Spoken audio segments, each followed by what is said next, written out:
Perjanjian pranikah untuk orang yang punya pas-pasan tidak perlulah. Ya. Lah kan gampang gitu.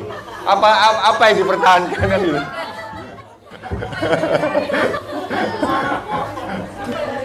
Tapi untuk orang yang kaya-kaya, untuk orang-orang yang kaya-kaya yang memang duitnya banyak, bisa jadi perjanjian pranikah itu bertujuan adalah untuk melindungi si pasangan wanita misalnya, atau melindungi juga si prianya.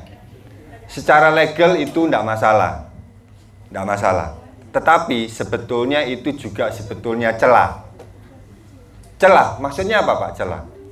Sewaktu saya mengikatkan diri sama istri dalam satu pernikahan yang kudus di hadapan Tuhan, pertanyaan saya, tujuannya adalah seumur hidup atau hanya untuk beberapa tahun?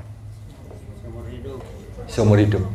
Karena saya berkomitmen seumur hidup, karenanya saya tidak mau buka celah yang adanya namanya perceraian.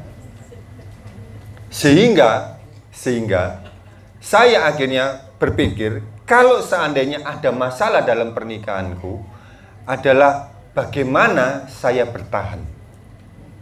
Bagaimana saya mempertahankan pernikahan itu sesuai janji saya kepada istri dan janji saya kepada Tuhan.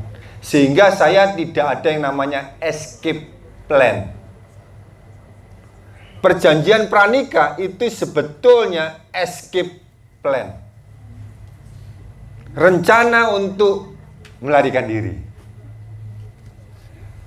Kalau saya sebagai orang laki, perhatikan ini. Saya tidak menyetujui perjanjian pranikah kalau saya sebagai laki. Kenapa? Karena tugas saya sebagai orang laki, sebagai pemimpin adalah menafkahi istri.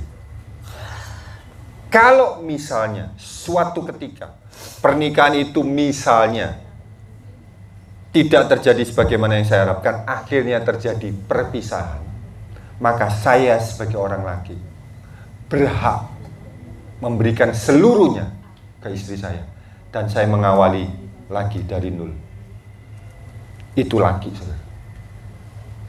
Makanya Anda sudah pernah saya sampaikan, sewaktu saya jatuh beberapa tahun yang lalu, saya berpikir kalau saya ketahuan istri dan istri saya minta cerai, maka saya langsung berkomitmen di hati saya dan di pikiran saya bahwa kalau sampai ketahuan dan istri saya minta cerai, saya tidak membawa 1 rupiah pun.